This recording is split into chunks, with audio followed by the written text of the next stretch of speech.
Sa ngalan ng Ama at ng Anak at ng Espiritu Santo. Amen. Ang pagpapala ng ating Panginoong Jesucristo, ang pag-ibig ng Diyos Ama, at ang pagkipagkaisa ng Espiritu Santo, naway sumainyong lahat. At sumaiyo rin. Mga kapatid, aminin natin ang ating mga kasalanan, hingi ng awa at patawad ng Diyos, upang tayo maging marapat gumanap sa banal na pagdiriwang.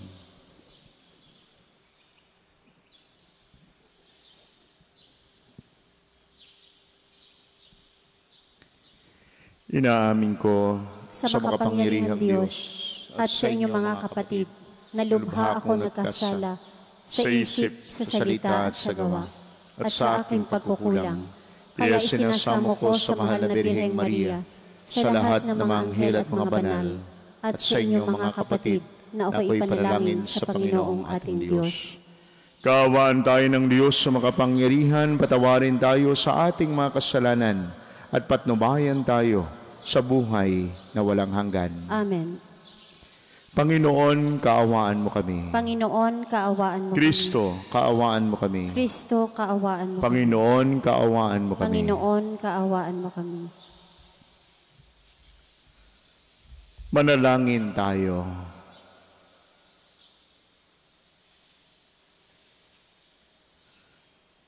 Ama naming makapangyarihan, itaguyod mo ang aming ginagampanan alinsunod sa iyong banal na kalooban, upang sa ngalan ng anak mong mahal, kami maging marapat magkaroon ng karagdagan sa aming paggawa ng mga kabutihan.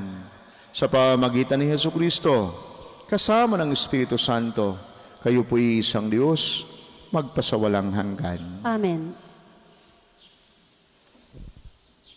Pagbasa mula sa sulat sa mga Hebreo. Bawat saserdote ay nakatayong naglilingkod araw-araw at naghahandog ng iyon at iyon ding mga hain. Subalit hindi makapapawi ng kasalanan ang mga haing iyon. Ngunit si Kristo ay minsan lamang naghandog dahil sa mga kasalanan, at ito'y sapat na. Pagkatapos lumuklok siya sa kanan ng Diyos at naghihintay siya roon hanggang sa lubusang pasukuin sa kanya ng Diyos ang kanyang mga kaaway. Sa makatuwid, sa pamamagitan ng isa lamang paghahandog ay kanyang pinapaging banal magpakailanman ang mga nililinis niya. Ang Espiritu Santo ay nagpapatotoo rin sa atin tungkol dito. Unay sinabi niya, ito ang aking magiging tipan sa kanila. Pagdating ng mga araw na iyon, sabi ng Panginoon, iuukit ko sa kanilang puso ang aking mga utos, at itatanim ko ang mga ito sa kanilang mga isip. At kanya rin sinabi pagkatapos, hindi ko naaalalahanin pa ang kanilang mga kasalanan at mga kasamaan, sapagkat ipinatawad na ang mga kasalanan. Hindi na kailangan pang maghandog dahil sa kasalanan. Ang salita ng Diyos. Salamat sa Diyos. Salmong tugunan, ika'y paring walang hanggan katulad ni Melkisedek. Ika'y paring walang hanggan katulad ni Melkisedek. Sinabi ng poon sa hari ko't Panginoon, maupo ka sa kanan ko hanggang ang kaaway mo ay lubos na mapasuko pagkat iyong matatalo. Ika'y paring walang hanggan katulad ni Melkisedek. Magmula sa dakong Siyon ay palalawakin niya ang lupaing iyong sakop, at lahat ng kaaway mo'y sakupin at pagharian, gayon ang kanyang utos. Ika'y paring walang hanggan katulad ni Melkisedek. Sasamahan ka ng madla kung dumating ang panahong lusubin ka ng kaaway. Magmula sa mga bundok, lalabas at sasamahan ka ng mga kabataan. Ika'y paring walang hanggan katulad ni Melkisedek. Panginooy may pangako na ito'y tiyak mangyayari. Ganito ang kanyang saysay. Katulad ni Melchizedek, gagawin kang saserdote na hindi na wawakasan. Ika'y paring walang hanggan katulad ni Melchizedek.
Sumainyo ang Panginoon At sumaiyo rin. ang pagpapahayag ng mabuting balita ng Panginoon ayon kay San Marcos. Papuri sa iyo, Panginoon.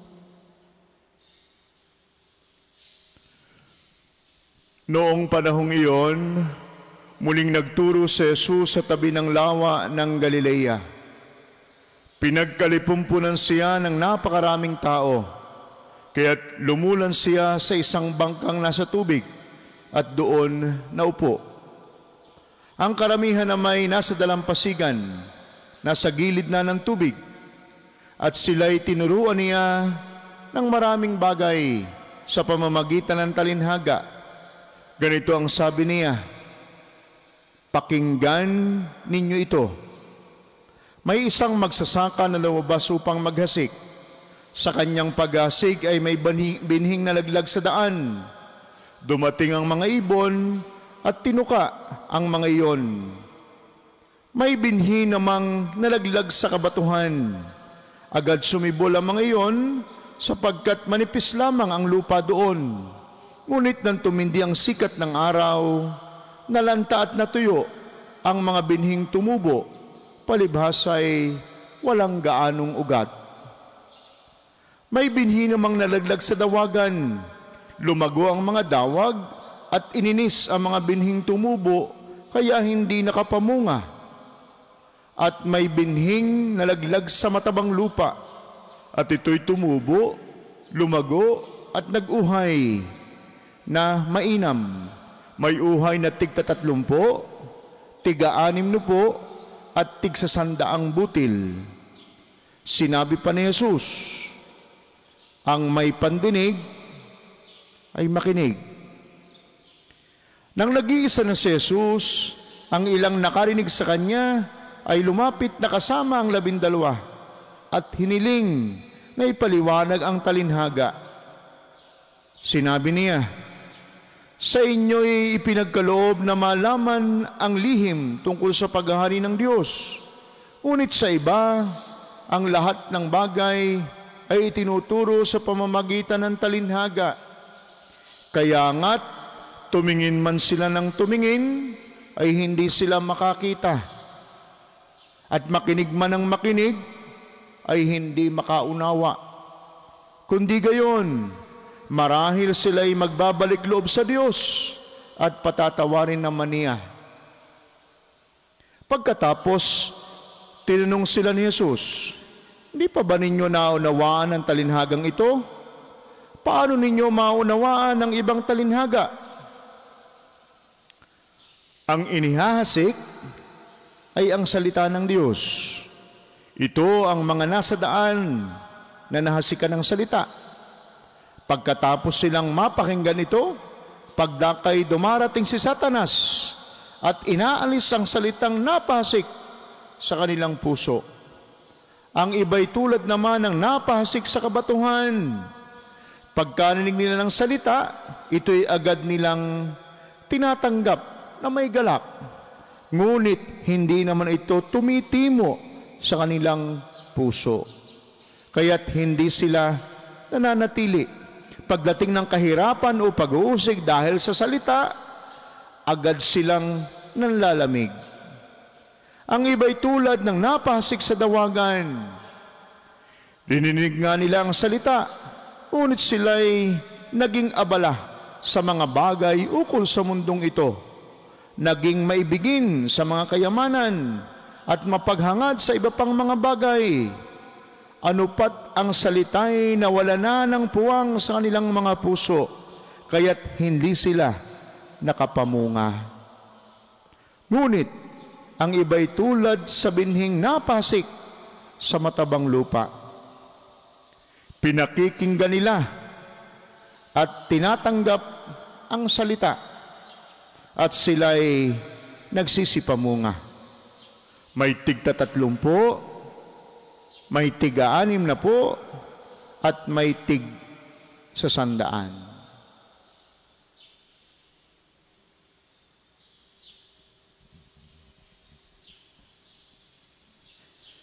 Mga kapatid, ang mabuting balita ng ating kaligtasan.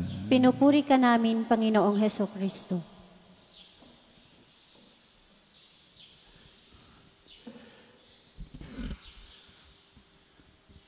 Kapansin-pansin po ang mga Italyano kapag sila ay nagsasalita.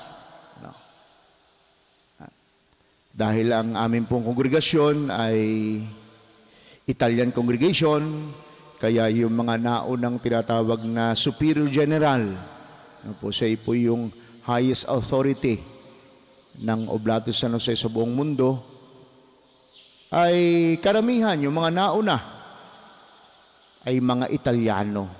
Kaya pag may tinatawag na canonical visit, binibisita yung mga provinces and delegations ng Oblates of St. Joseph around the world, ay talagang mapapansin mo, kapag sila'y nagsasalita, lagi silang may binabanggit na sa una. Ano yung mga salitang iyon? Senta o sente. Ano pong ibig sabihin noon?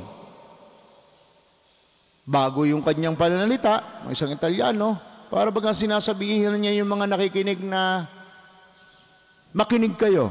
O kung one-on-one lang, makinig ka. Para bagang sinasabing tumahimik ka at pakinggan mo ako. Senta o sente. Pero sa atin, kapag binanggit ito, kapag may kausap tayo, pag pinapatahimik natin yung ating kausap, ay iba na ang dating noon. Para bagang magkaaway na o sinusupil mo yung iyong kausap.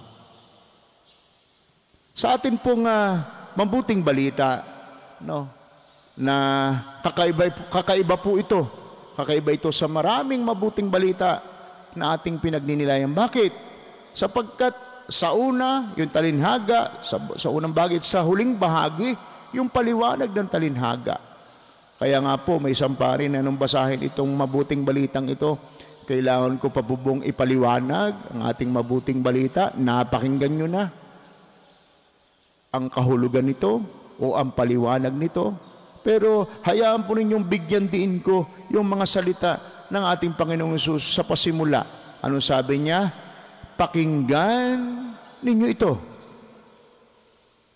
At pagkatapos may salaysay nga yung talinhaga ng mga hasik, binanggit din niya, ang may pandinig ay makinig.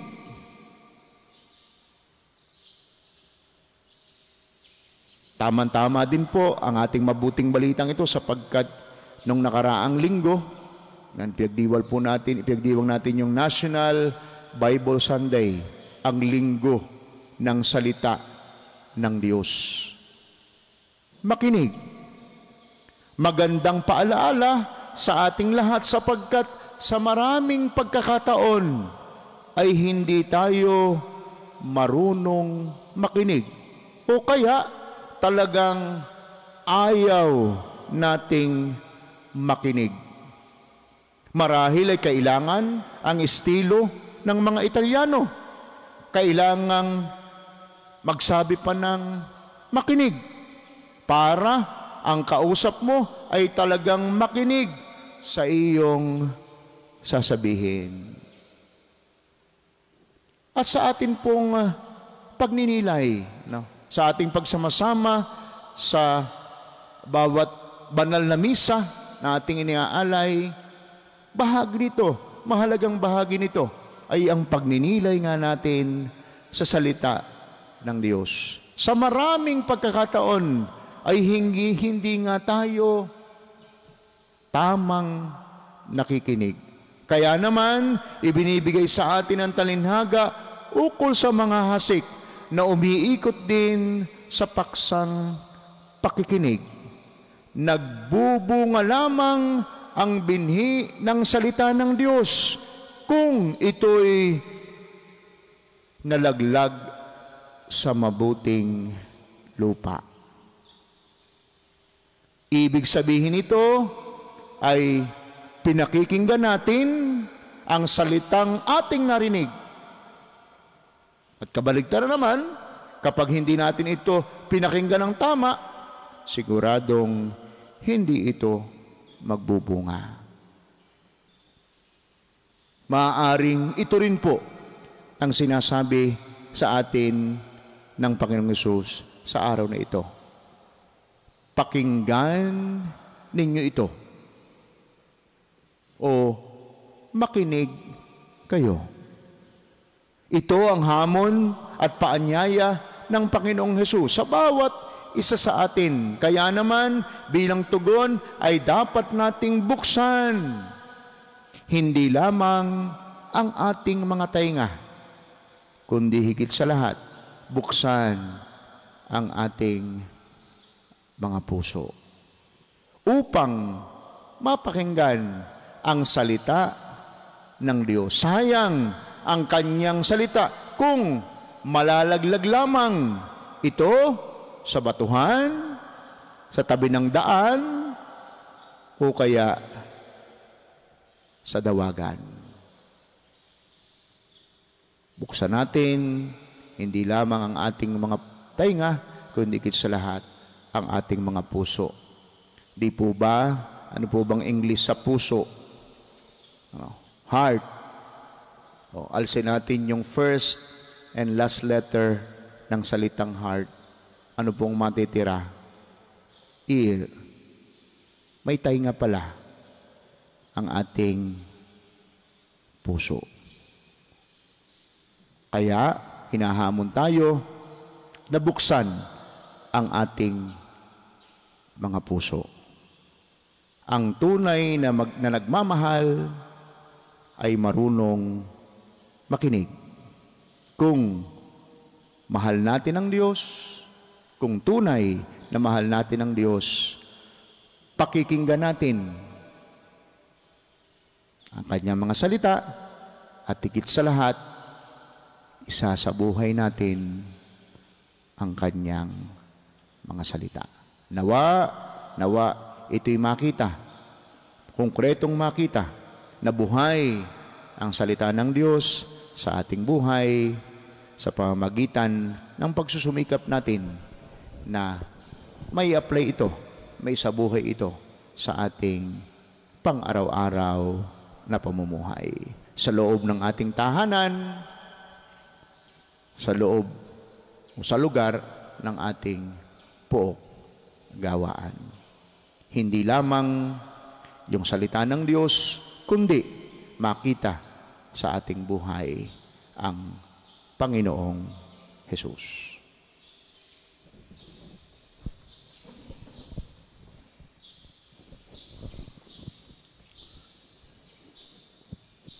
Tinuturuan tayo ni Kristo sa pamamagitan ng talinhaga. Si Kristo ang mga hasik ng binhi ng salita ng Diyos. Tumugon tayo sa kanyang gawang ito sa pamamagitan ng ating pagtawag sa Ama. Sa bawat pagsamo ating sabihin, banal na manghahasik, basbasan mo kami. Banal na manghahasik, basbasan mo kami. Ang simbahan sa daigdig, naway maging tulad ng mayamang lupa na nagbibigay bunga ng tig-100 ani, Manalangin tayo sa Panginoon. Banal na manghahasik, basbasan mo kami. Ang mga pinuno ng mga bansa, naway mamuno sa pamamaraang kaaya-aya sa Diyos at sa kanilang nasasakupan.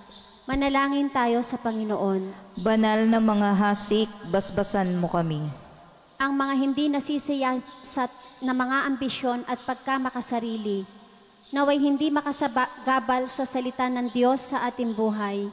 Manalangin tayo sa Panginoon. Banal na manghahasik, basbasan mo kami. Ang mga may sakit, naway makaranas ng nakapagpapagaling na kapangyarihan ni Kristo.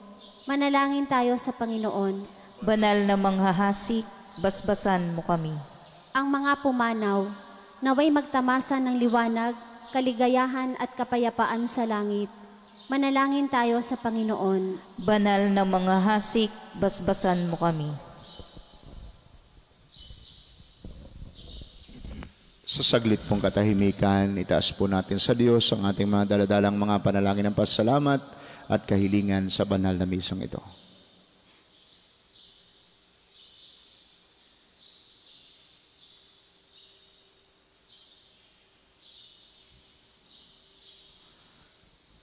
Makalangit na Ama, tulungan mo kaming makilala ang binhi ng iyong salita at gawa sa aming buhay. Huwag nawa kaming magambala ng mga alalahanin ng mundong ito. Bagkus, maging maliksi kami sa paglilingkod upang mamunga ang aming mga mabubuting gawain. Hiling po namin ito sa ngalan ni Kristong aming Panginoon. Amen.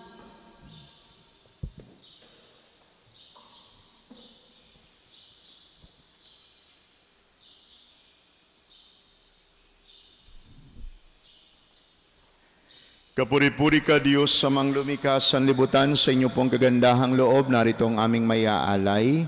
Mula sa lupa at bunga ng aming paggawa ang tinapay na ito para maging pagkaing nagbibigay buhay. Kapuri-puri ang poong may kapal, ngayon at kailanman.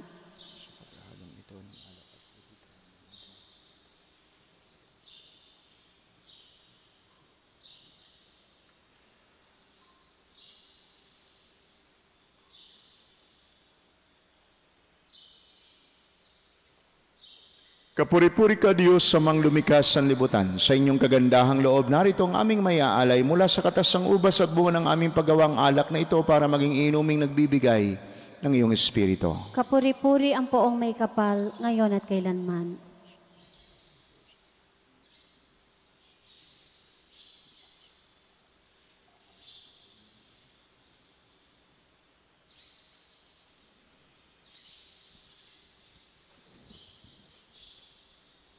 Manalangin kayo mga kapatid upang ang ating paghahain at ang ating mga panalangin ay kalugdan ng Diyos amang makapangyarihan. Tanggapin nawa ng Panginoon itong paghahain sa iyong mga kamay, sa kapurihan at karangalan sa ating kapakinabangan at sa buong sambayanan niyang. Ama naming lumikha, tanggapin mong malugod ang aming mga handog. Ngayong ang kabanalan ay iyong dulot, kami sumasamo sa iyo't lumuluhog upang kaligtas ay iyong ipagkaloob sa pamamagitan ni Jesucristo kasama ng Espiritu Santo magpasawalang hanggan. Amen. Sumainyo ang Panginoon. At sumaiyo rin. Itaas sa Diyos ang inyong puso at diwa. Itinaas na namin sa Panginoon. Pasalamatan natin ang Panginoong ating Diyos. Marapat nga siya ay pasalamatan. Ama naming makapangyarihan, tunay ngang marapat na ikaw ay aming pasalamatan. Pinagbibigyan mong ito'y aming maihayag, kahit na ito'y walang anumang may daragdag, sa kadakilaang sa iyo ay likas. Sa pagpupuri namin ay ang nakikinabang ay kami ring iyong pinakikiharapan sa pamamagitan ng iyong anak na pinakamamahal. Kaya kaysa ng mga anghel nagsisiawit ng papuri sa ng walang humpay sa kalangitan, kami nagbubunyi sa iyong kadakilaan. Santo, Santo, Santong Panginoon, Diyos ng mga hukbo, napupuno ang langit at lupa ng kadakilaan mo. Hosana sa kaitaasan, pinagpala ang naparirito sa ngalan ng Panginoon. Hosana sa kaitaasan.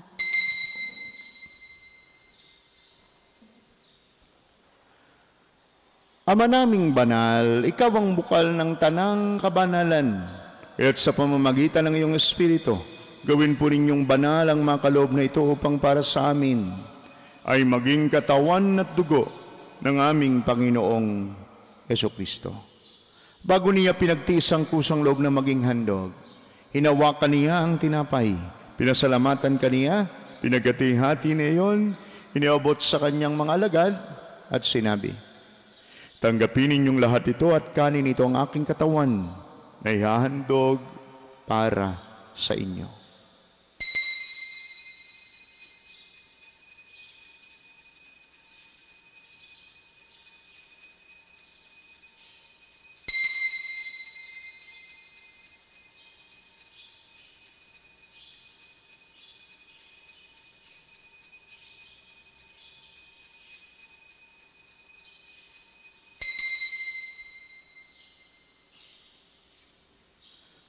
Gayun din naman nung matapos ang hapunan, hinawakan niya ang kalis, muli kaniyang pinasalamatan. Niabot niya ang kalis sa kanyang mga alagad at sinabi, "Tanggapin ninyong lahat ito at inumin. Ito ang kalis ng aking dugo ng bago at walang hanggang tipan. Ang aking dugo na ibubuhos para sa inyo at para sa lahat sa ikapagpapatawad ng mga kasalanan. Gawin ninyo ito sa pag-alaala sa akin."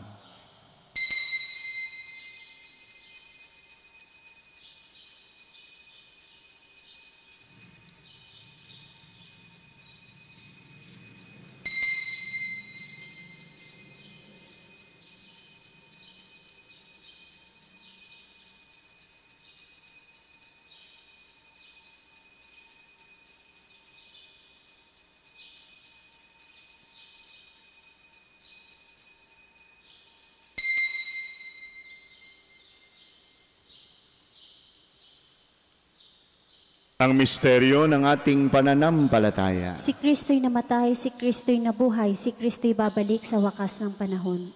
Ama, ginagawa namin ngayon ang pag-alaala sa pagkamatay at muling pagkabuhay ng iyong anak. Kaya tiniaalay namin sa iyo ang tinapay na nagbibigay buhay at ang kalis na nagkakaloob ng kaligtasan. Kami nagpapasalamat dahil kami iyong minarapat na tumayo sa harap mo para maglingkod sa iyo. Isinasamo po namin kaming mga magsasalo-salo sa katawan at dugo ni Kristo ay mabuklod sa pagkakaisa sa pamamagitan ng Espiritu Santo. Ama, lingapin mong iyong simbahang laganap sa buong daigdig. Puspusin po ninyo kami sa pag-ibig. Kaysa ni Francisco na aming Santo Papa at ni Gilbert na aming Obispo, lahat ng mga Obispo at ng Tanang Kaparian. Alalahanin po ninyo ang mga kapatid naming nahimlay na nang may pag-asang sila'y muling mabubuhay. Gayon din po ang lahat ng mga pumanaw, lalo tigit silang malalapit sa aming buhay. Kaawaan po ninyo sila at patuloyin sa iyong kaliwanagan. Kaawaan po ninyo at pagindapatin kaming lahat na makasalo sa iyong buhay na walang wakas. Kaysa ng mahal na Birheng Maria, Ina ng Diyos, ni San Jose na kanyang kalinisanisang esposo at minamahal naming patron, kaysa ng mga apostol at ng lahat ng mga banal, lalo tigit ni San Lorenzo Ruiz, San Pedro Calungsod at San Jose Marelo, na namuhay dito sa daigdig ng kalugod-lugod sa iyo. May pagdiwang po nawa namin ang pagpupuri sa ikararangal po ninyo sa pamamagitan ng iyong anak na aming Panginoong Jesucristo.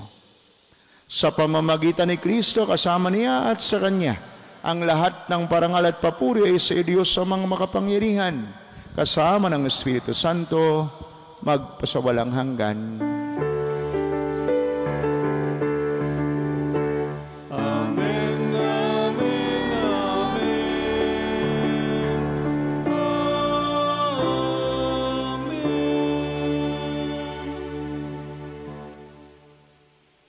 Sa tagubili ng mga nakagaling na utos at turo ni Jesus sa Panginoon natin at Diyos, ipahayag po natin ng lakas loob.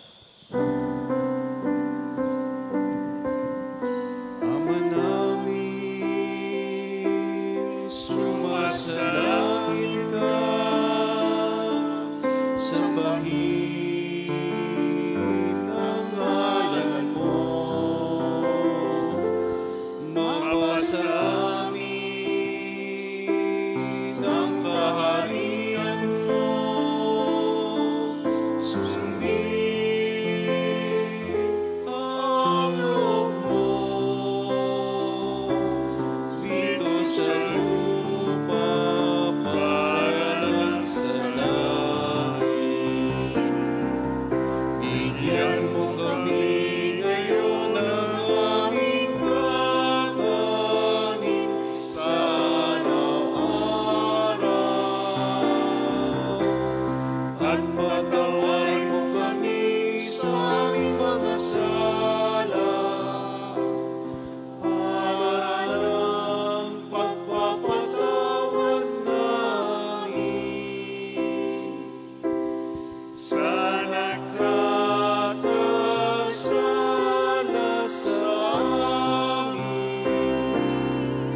masama. Hinihiling po namin kami adiya sa lahat ng masama. Pagkalooban ng kapayapaan na araw-araw, iligtas sa kasalanan at ilayo sa lahat ng kapahamakan, karamdaman at anumang uri ng ligalig sa buhay, samantalang aming pinananabigal ang dakilang araw ng pagpapahayag ng tagapagligtas naming si Yesu Kristo.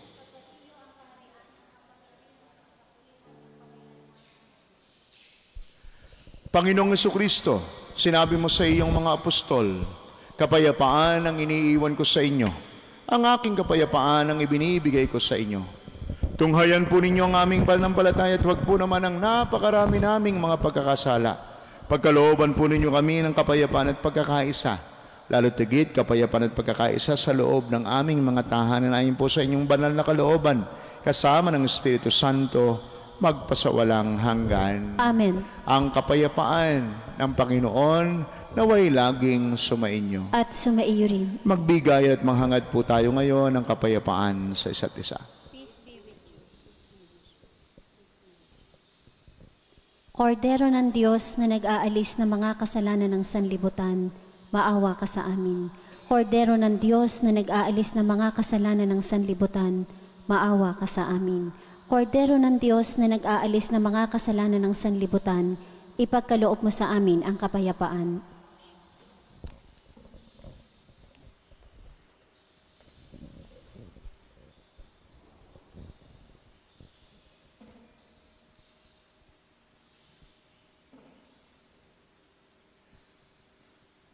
Narito si Jesus, ang Diyos ng awa at pag-ibig. Siyang kordero ng Diyos na nagpapatawad ng mga kasalanan ng sanlibutan. Mapapalad kayong mga sumasampalatayang totoo at nakikibahagi sa kanyang banal na salo-salo. Panginoon, hindi ako karapat-dapat na magpatuloy sa iyo, ngunit sa isang salita mo lamang ay gagaling na ako. Ang katawan ni Kristo. Amen.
Panginoong Jesus, Ako ay nananalig na ikaw ay nasa kabanal-banalang sakramento sa altar. Iniibig kita ng higit sa lahat at minimithi kong tanggapin ka sa paraang espiritual dahil hindi ko kayang tanggapin sa panahon ngayon ang iyong katawan at dugo sa banal na sakramento. Kahit man lang sana ay matanggap kita sa paraang espiritual sa aking puso. Niyayakap kita na para bang andito ka na talaga sa aking puso at iniaalay ko ng buong puso ang aking sarili sa iyo. Huwag mong pahintulutang mawalay ako sa iyo.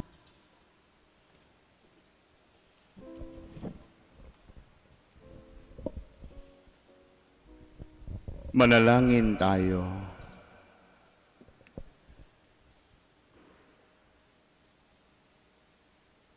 Ama naming mapagmahal, ipagkaloob mong sa aming pakikinabang sa iyong kagandahang loob na bumubuhay.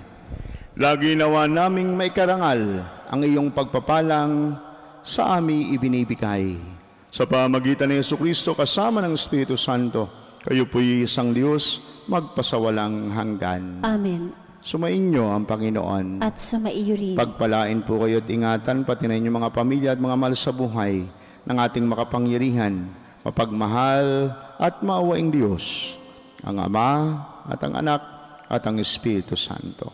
Amen. Ang banal na misa ay naialay na, umayo kayong mapayapa. Salamat sa Diyos. Magandang umaga po sa inyong lahat.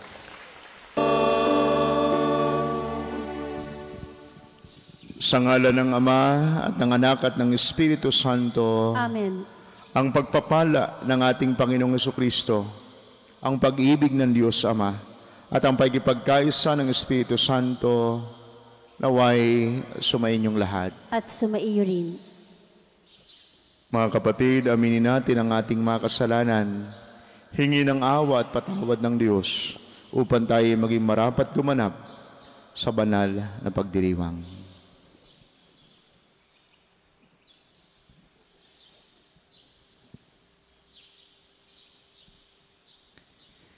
Inaamin ko Sa makapangyarihang Diyos at sa inyong mga kapatid, na lubha ako nagkasala sa isip, sa salita at sa gawa, at sa aking pagkukulang.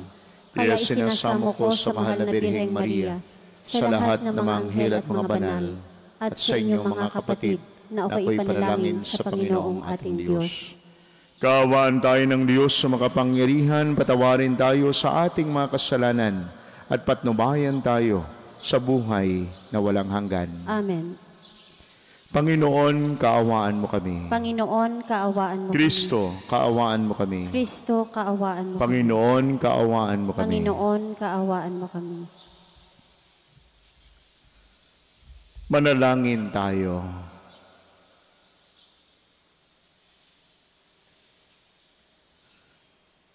Ama naming makapangyarihan, itaguyod mo ang aming ginagampanan alinsunod sa iyong banal na kalooban, upang sa ngalan ng anak mong mahal, kami maging marapat magkaroon ng karagdagan sa aming paggawa ng mga kabutihan. Sa pamagitan ni Jesucristo, kasama ng Espiritu Santo, kayo po'y isang Diyos, magpasawalang hanggan. Amen. Pagbasa mula sa sulat sa mga Hebreo. Bawat saserdote ay nakatayong naglilingkod araw-araw at naghahandog ng iyon at iyon ding mga hain. Subalit hindi makapapawi ng kasalanan ang mga haing iyon. Ngunit si Kristo ay minsan lamang naghandog dahil sa mga kasalanan, at ito'y sapat na. Pagkatapos lumuklok siya sa kanan ng Diyos, at naghihintay siya roon hanggang sa lubusang pasukuin sa kanya ng Diyos ang kanyang mga kaaway. Sa makatuwid, sa pamamagitan ng isa lamang paghahandog, ay kanyang pinapaging banal magpakailanman ang mga nililinis niya. Ang Espiritu Santo ay nagpapatotoo rin sa atin tungkol dito. Unay sinabi niya, ito ang aking magiging tipan sa kanila. Pagdating ng mga araw na iyon, sabi ng Panginoon, iuukit ko sa kanilang puso ang aking mga utos, at itatanim ko ang mga ito sa kanilang mga isip. At kanya ring sinabi pagkatapos, hindi ko naaalalahanin pa ang kanilang mga kasalanan at mga kasamaan, sapagkat ipinatawad na ang mga kasalanan. Hindi na kailangan pang maghandog dahil sa kasalanan. Ang salita ng Diyos. Salamat sa Diyos. Salmong tugunan, ika'y paring walang hanggan katulad ni Melkisedek. Ika'y paring walang hanggan katulad ni Melkisedek. Sinabi ng poon sa hari ko't Panginoon, maupo ka sa kanan ko hanggang ang kaaway mo ay lubos na mapasuko pagkat iyong matatalo. Ika'y paring walang hanggan katulad ni Melkisedek. Magmula sa dakong Siyon ay palalawakin niya ang lupaing iyong sakop, at lahat ng kaaway mo'y sakupin at pagharian, gayon ang kanyang utos. Ika'y paring walang hanggan katulad ni Melkisedek. Sasamahan ka ng madla kung dumating ang panahong lusubin ka ng kaaway. Magmula sa mga bundok, lalabas at sasamahan ka ng mga kabataan. Ika'y paring walang hanggan katulad ni Melkisedek. Panginooy may pangako na ito'y tiyak mangyayari. Ganito ang kanyang saysay. Katulad ni Melkisedek, gagawin kang saserdote na hindi na wawakasan. Ika'y paring walang hanggan katulad ni Melkisedek.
Sumainyo ang Panginoon At sumaiyo rin. ang pagpapahayag ng mabuting balita ng Panginoon ayon kay San Marcos. Papuri sa iyo, Panginoon. Noong panahong iyon, muling nagturo si Jesus sa tabi ng lawa ng Galilea. Pinagkalipumpunan siya ng napakaraming tao, kaya't lumulan siya sa isang bangkang nasa tubig at doon naupo. Ang karamihan na may nasa dalampasigan, nasa gilid na ng tubig, at sila'y tinuruan niya ng maraming bagay sa pamamagitan ng talinhaga. Ganito ang sabi niya, pakinggan ninyo ito. May isang magsasaka na lumabas upang maghasik. Sa kanyang paghasik ay may binhing nalaglag sa daan. Dumating ang mga ibon at tinuka ang mga iyon. May binhi namang nalaglag sa kabatuhan. Agad sumibol ang mga iyon sapagkat manipis lamang ang lupa doon. Ngunit nang tumindi ang sikat ng araw, nalanta at natuyo ang mga binhing tumubo, palibhas ay walang gaanong ugat. May binhi namang nalaglag sa dawagan. Lumago ang mga dawag at ininis ang mga binhing tumubo, kaya hindi nakapamunga. At may binhing nalaglag sa matabang lupa, at ito'y tumubo, lumago at nag-uhay na mainam. May uhay na tig-30, tig-60 at tig-100 butil. Sinabi pa ni Jesus, ang may pandinig ay makinig. Nang nag-iisa na si Jesus, ang ilang nakarinig sa kanya ay lumapit na kasama ang 12 at hiniling na ipaliwanag ang talinhaga. Sinabi niya, sa inyo'y ipinagkaloob na malaman ang lihim tungkol sa paghahari ng Diyos. Ngunit sa iba, ang lahat ng bagay ay itinuturo sa pamamagitan ng talinhaga. Kaya nga't tumingin man sila ng tumingin, ay hindi sila makakita. At makinig man ng makinig, ay hindi makaunawa. Kundi gayon, marahil sila'y magbabalik loob sa Diyos at patatawarin naman niya. Pagkatapos, tinanong sila ni Jesus, hindi pa ba ninyo naunawaan ang talinhagang ito? Paano ninyo maunawaan ang ibang talinhaga? Ang inihahasik ay ang salita ng Diyos. Ito ang mga nasa daan na nahasikan ng salita. Pagkatapos silang mapakinggan ito, pagdakay dumarating si Satanas at inaalis ang salitang napahasik sa kanilang puso. Ang iba'y tulad naman ng napahasik sa kabatuhan. Pagkarinig nila ng salita, ito'y agad nilang tinatanggap na may galak. Ngunit hindi naman ito tumitimo sa kanilang puso. Kaya't hindi sila nananatili. Pagdating ng kahirapan o pag-uusig dahil sa salita, agad silang nanlalamig. Ang iba'y tulad ng napahasik sa dawagan. Dininig nga nila ang salita, ngunit sila'y naging abala sa mga bagay ukol sa mundong ito. Naging maibigin sa mga kayamanan at mapaghangad sa iba pang mga bagay. Ano pat ang salita'y nawala na ng puwang sa kanilang mga puso, kaya't hindi sila nakapamunga. Ngunit, ang iba'y tulad sa binhing napasik sa matabang lupa. Pinakikinggan nila at tinatanggap ang salita at sila'y nagsisipamunga. May tig-30, may tig-60 at may tig-100.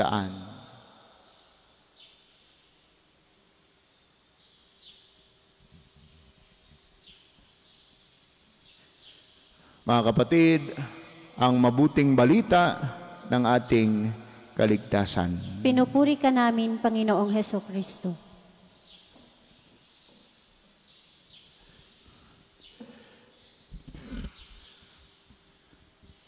Kapansin-pansin po ang mga Italyano kapag sila ay nagsasalita.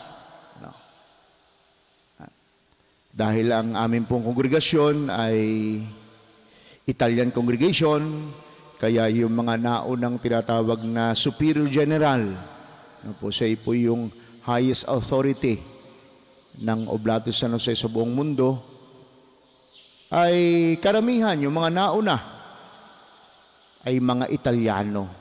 Kaya pag may tinatawag na canonical visit, binibisita yung mga provinces and delegations ng Oblates of St. Joseph around the world, ay talagang mapapansin mo.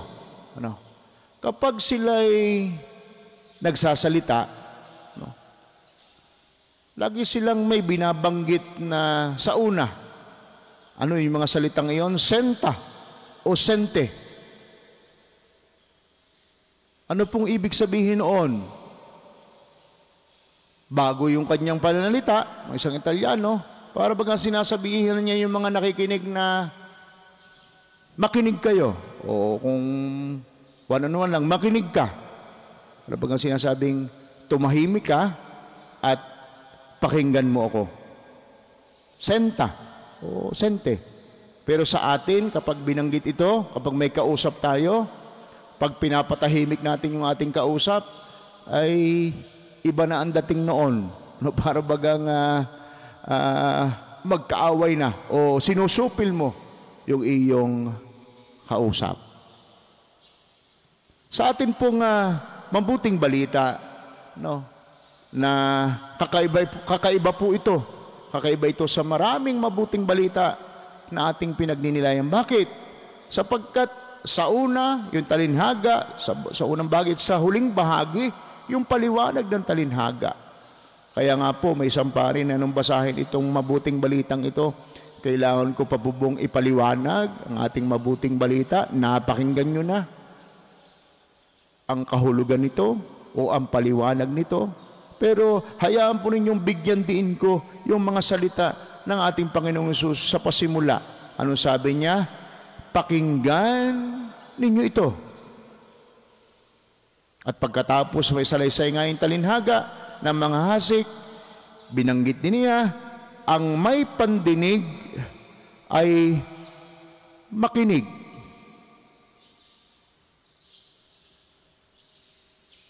Tama-tama din po ang ating mabuting balitang ito sapagkat nung nakaraang linggo, ipinagdiwang natin yung National Bible Sunday, ang linggo ng salita ng Diyos. Makinig. Magandang paalaala sa ating lahat sapagkat sa maraming pagkakataon ay hindi tayo marunong makinig. O kaya talagang ayaw nating makinig. Marahil ay kailangan ang estilo ng mga Italiano. Kailangang magsabi pa ng makinig para ang kausap mo ay talagang makinig sa iyong sasabihin. At sa atin pong pagninilay, sa ating pagsamasama sa bawat banal na misa na ating iniaalay, bahagi nito, mahalagang bahagi nito, ay ang pagninilay nga natin sa salita ng Diyos. Sa maraming pagkakataon ay hindi nga tayo tamang nakikinig. Kaya naman, ibinibigay sa atin ang talinhaga ukol sa mga hasik na umiikot din sa paksang pakikinig. Nagbubunga lamang ang binhi ng salita ng Diyos kung ito'y nalaglag sa mabuting lupa. Ibig sabihin nito ay pinakikinggan natin ang salitang ating narinig. At kabaligtaran naman, kapag hindi natin ito pinakinggan ng tama, siguradong hindi ito magbubunga. Maaaring ito rin po ang sinasabi sa atin ng Panginoong Hesus sa araw na ito. Pakinggan ninyo ito o makinig kayo. Ito ang hamon at paanyaya ng Panginoong Hesus sa bawat isa sa atin. Kaya naman, bilang tugon ay dapat nating buksan hindi lamang ang ating mga tainga, kundi higit sa lahat, buksan ang ating mga puso upang mapakinggan ang salita ng Diyos. Sayang ang kanyang salita kung malalaglag lamang ito sa batuhan, sa tabi ng daan, o kaya sa dawagan. Buksan natin hindi lamang ang ating mga tainga, kundi higit sa lahat ang ating mga puso. Di po ba? Ano po bang English sa puso? Heart. Alisin natin yung first and last letter ng salitang heart. Ano pong matitira? Ear. May tainga pala ang ating puso. Kaya, hinahamon tayo na buksan ang ating mga puso. Ang tunay na nagmamahal ay marunong makinig. Kung mahal natin ang Diyos, kung tunay na mahal natin ang Diyos, pakikinggan natin ang kanyang mga salita At higit sa lahat, isa sa buhay natin ang kanyang mga salita.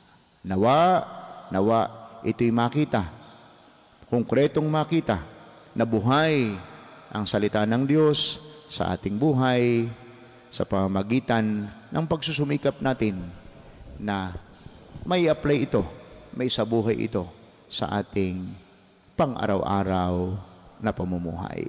Sa loob ng ating tahanan, sa loob o sa lugar ng ating pook gawaan. Hindi lamang yung salita ng Diyos, kundi makita sa ating buhay ang Panginoong Jesus.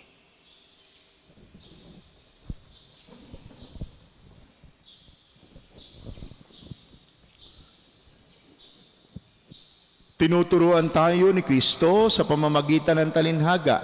Si Kristo ang manghahasik ng binhi ng salita ng Diyos.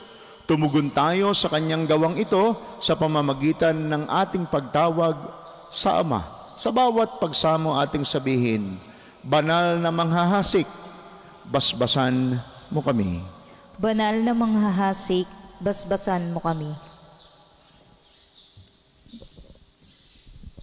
Ang simbahan sa daigdig, naway maging tulad ng mayamang lupa na nagbibigay bunga ng tig-100 ani. Manalangin tayo sa Panginoon. Banal na manghahasik, basbasan mo kami. Ang mga pinuno ng mga bansa, naway mamuno sa pamamaraang kaaya-aya sa Diyos at sa kanilang nasasakupan. Manalangin tayo sa Panginoon. Banal na manghahasik, basbasan mo kami. Ang mga hindi nasisiyasat na mga ambisyon at pagkamakasarili, naway hindi makasagabal sa salita ng Diyos sa ating buhay. Manalangin tayo sa Panginoon. Banal na manghahasik, basbasan mo kami. Ang mga may sakit, naway makaranas ng nakapagpapagaling na kapangyarihan ni Kristo. Manalangin tayo sa Panginoon. Banal na manghahasik, basbasan mo kami. Ang mga pumanaw, naway magtamasa ng liwanag, kaligayahan at kapayapaan sa langit. Manalangin tayo sa Panginoon. Banal na manghahasik, basbasan mo kami. Sa saglit pong katahimikan, itaas po natin sa Diyos ang ating mga daladalang mga panalangin ng pasasalamat at kahilingan sa banal na misang ito.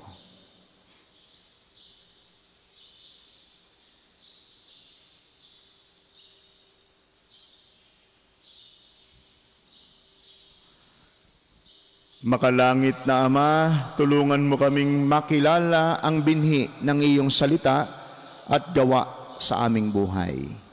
Huwag nawa kaming magambala ng mga alalahanin ng mundong ito. Bagkus, maging maliksi kami sa paglilingkod upang mamunga ang aming mga mabubuting gawain. Hiling po namin ito sa ngalan ni Kristong aming Panginoon. Amen.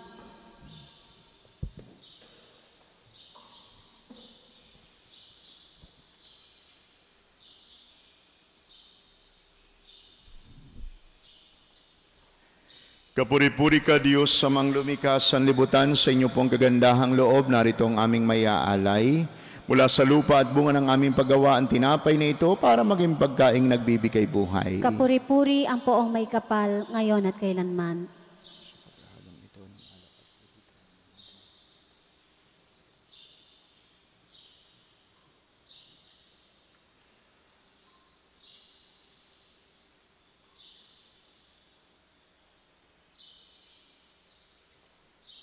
Kapuri-puri ka Diyos sa manglumikha sa libutan, sa inyong kagandahang loob, narito ang aming mayaalay mula sa katasang ubas at bunga ng aming paggawang alak na ito para maging inuming nagbibigay ng iyong Espiritu. Kapuri-puri ang poong may kapal, ngayon at kailanman.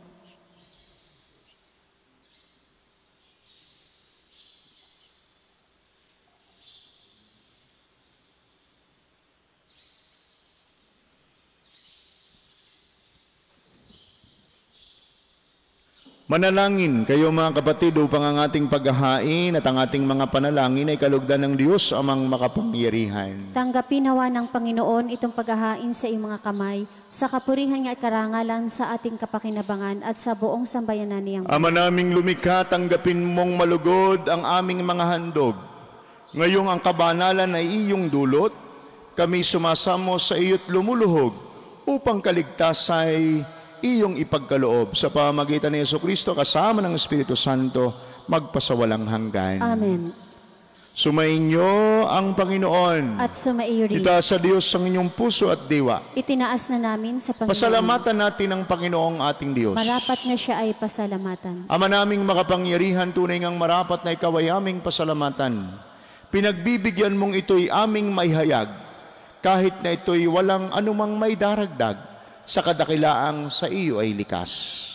Sa pagpupuri namin ay ang nakikinabang ay kami ring iyong pinakikiharapan sa pamamagitan ng iyong anak na pinakamamahal.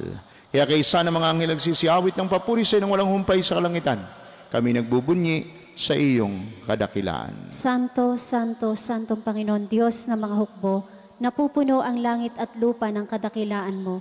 O sana sa kaitaasan, pinagpala ang naparirito sa ngalan ng Panginoon, o sana sa kaitaasan.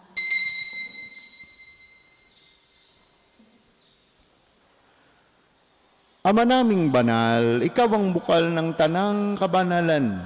At sa pamamagitan ng iyong Espiritu, gawin po ninyong banal ang mga kaloob na ito upang para sa amin ay maging katawan at dugo ng aming Panginoong Jesucristo. Bago niya pinagtiis ang kusang loob na maging handog, hinawakan niya ang tinapay, pinasalamatan kaniya, pinagati-hati niya iyon, iniabot sa kanyang mga alagad at sinabi, tanggapin ninyong lahat ito at kanin ito ang aking katawan na ihahandog para sa inyo.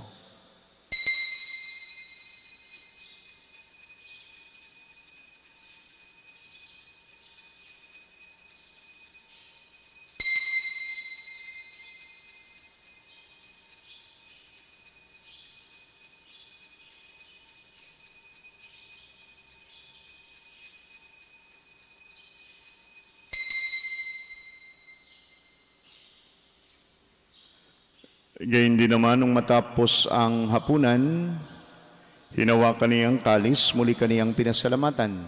Niabot niya ang kalis sa kanyang mga alagad at sinabi, tanggapin ninyong lahat ito at inumin. Ito ang kalis ng aking dugo ng bago at walang hanggan tipan.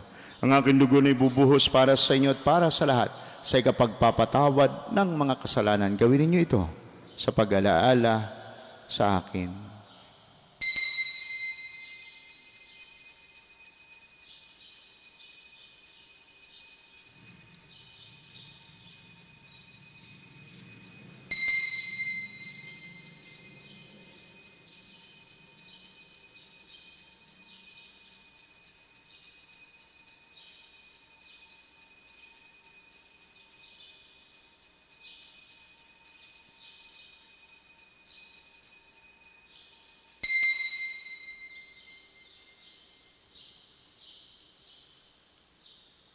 Ang misteryo ng ating pananampalataya. Si Kristo'y namatay, si Kristo'y nabuhay, si Kristo'y babalik sa wakas ng panahon. Ama, ginagawa namin ngayon ang pag-alaala sa pagkamatay at muling pagkabuhay ng iyong anak. Kaya tiniaalay namin sa iyo ang tinapay na nagbibigay buhay at ang kalis na nagkakaloob ng kaligtasan. Kami nagpapasalamat dahil kami iyong minarapat na tumayo sa harap mo para maglingkod sa iyo. Isinasamo po namin kaming mga magsasalo-salo sa katawan at dugo ni Kristo ay mabuklod sa pagkakaisa sa pamamagitan ng Espiritu Santo. Ama, lingapin mong iyong simbahang laganap sa buong daigdig. Puspusin po ninyo kami sa pag-ibig. Kaysa ni Francisco na aming Santo Papa at ni Gilbert na aming Obispo, lahat ng mga Obispo at ng Tanang Kaparian. Alalahanin po ninyo ang mga kapatid naming nahimlay na nang may pag-asang sila'y muling mabubuhay. Gayon din po ang lahat ng mga pumanaw, lalo tigit silang malalapit sa aming buhay. Kaawaan po ninyo sila at patuloyin sa iyong kaliwanagan. Kaawaan po ninyo at pagindapatin kaming lahat na makasalo sa iyong buhay na walang wakas. Kaysa ng mahal na Birheng Maria, Ina ng Diyos, ni San Jose na kanyang kalinisanisang esposo at minamahal naming patron, kaysa ng mga apostol at ng lahat ng mga banal, lalo tigit ni na San Lorenzo Ruiz, San Pedro Calungsod at San Jose Marelo, na namuhay dito sa daigdig ng kalugod-lugod sa iyo. may pagdiwang po nawa namin ang pagpupuri sa ikararangal po ninyo sa pamamagitan ng iyong anak na aming Panginoong Jesucristo. Sa pamamagitan ni Kristo, kasama niya at sa Kanya, ang lahat ng parangal at papuri ay sa Diyos sa mga makapangyarihan, kasama ng Espiritu Santo, magpasawalang hanggan. Amen, amen, amen.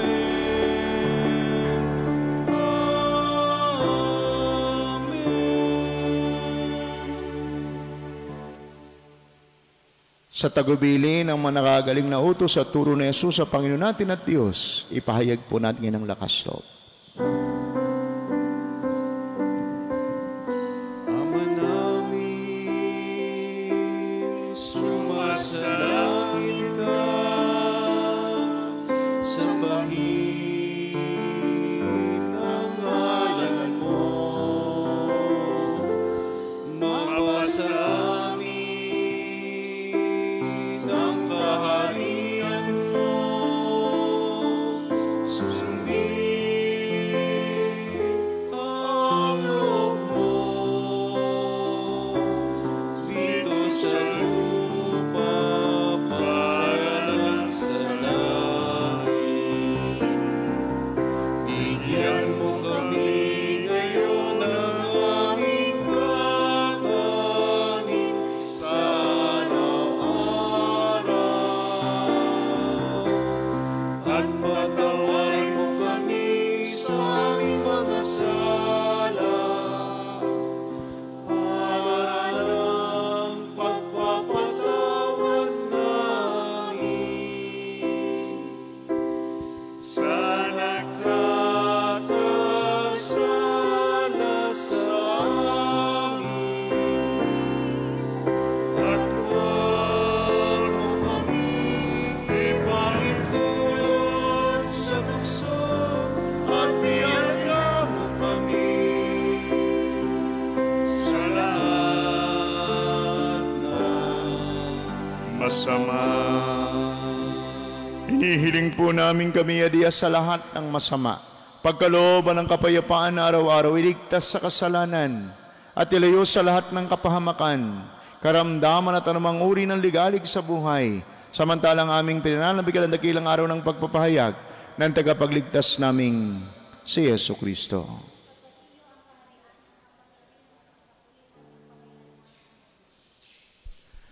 Panginoong Yesu Kristo, sinabi mo sa iyong mga apostol, kapayapaan ang iniiwan ko sa inyo. Ang aking kapayapaan ang ibinibigay ko sa inyo. Tunghayan po ninyo ang aming pananampalataya at huwag po naman ang napakarami naming mga pagkakasala. Pagkalooban po ninyo kami ng kapayapaan at pagkakaisa. Lalo tigit kapayapaan at pagkakaisa sa loob ng aming mga tahanan ayon po sa inyong banal na kalooban, kasama ng Espiritu Santo, magpasawalang hanggan. Amen. Ang kapayapaan ng Panginoon naway laging sumainyo. At sumaiyo rin. Magbigay at manghangad po tayo ngayon ng kapayapaan sa isa't isa. Kordero ng Diyos na nag-aalis ng mga kasalanan ng sanlibutan, maawa ka sa amin. Kordero ng Diyos na nag-aalis ng mga kasalanan ng sanlibutan, maawa ka sa amin. Kordero ng Diyos na nag-aalis ng mga kasalanan ng sanlibutan, ipagkaloob mo sa amin ang kapayapaan.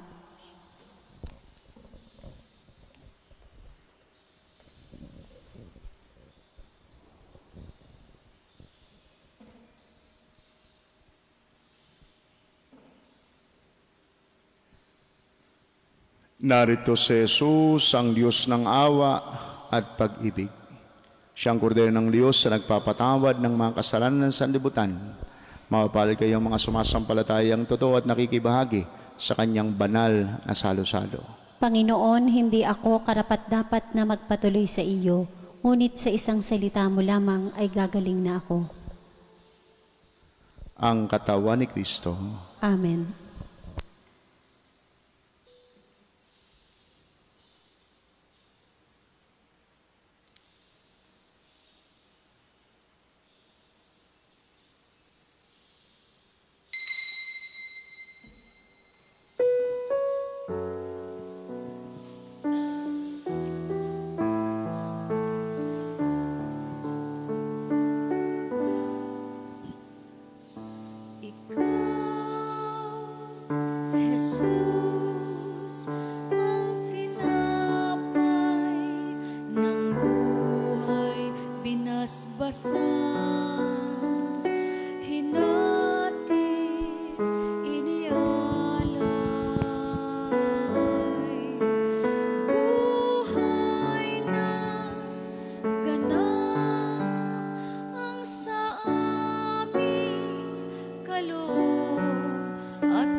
basbas lang, hinatid inialay.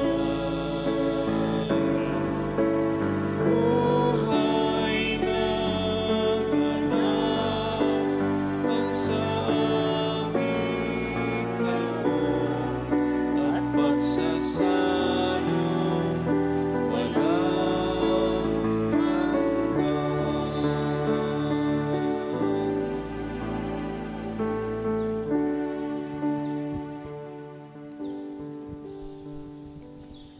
Panginoong Hesus, ako ay nananalig na ikaw ay nasa kabanal-banalang sakramento sa altar. Iniibig kita ng higit sa lahat at minimithi kong tanggapin ka sa paraang espiritual dahil hindi ko kayang tanggapin sa panahon ngayon ang iyong katawan at dugo sa banal na sakramento. Kahit man lang sana ay matanggap kita sa paraang espiritual sa aking puso. Niyayakap kita na para bang andito ka na talaga sa aking puso at iniaalay ko ng buong puso ang aking sarili sa iyo. Huwag mong pahintulutang mawalay ako sa iyo.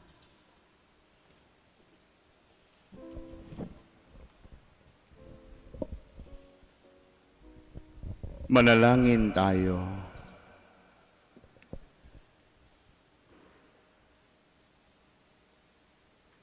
Ama naming mapagmahal, ipagkaloob mong sa aming pakikinabang sa iyong kagandahang loob na bumubuhay. Lagi nawa naming maikarangal ang iyong pagpapalang sa aming ibinibigay. Sa pamagitan ni Jesucristo kasama ng Espiritu Santo, kayo po'y isang Diyos, magpasawalang hanggan. Amen. Sumainyo ang Panginoon. At sumaiyo rin. Pagpalain po kayo at ingatan, pati na inyong mga pamilya at mga mahal sa buhay ng ating makapangyarihan, mapagmahal at maawaing Diyos, ang Ama at ang Anak at ang Espiritu Santo. Amen. Ang banal na misa ay naialay na, umayo kayong mapayapa. Salamat sa Diyos. Magandang umaga po sa inyong lahat.